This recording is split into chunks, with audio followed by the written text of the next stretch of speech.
Кашель мучает, к врачу.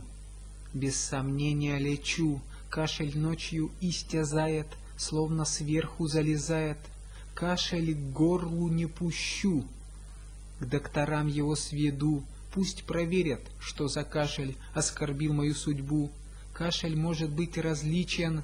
Мы причин не знаем многих. Кашель часто — это плохо. Кашель отнимает ноги. Рвется голос в разговоре и в молчании шипит: к нам пришла плохая новость. Все вокруг уже болит.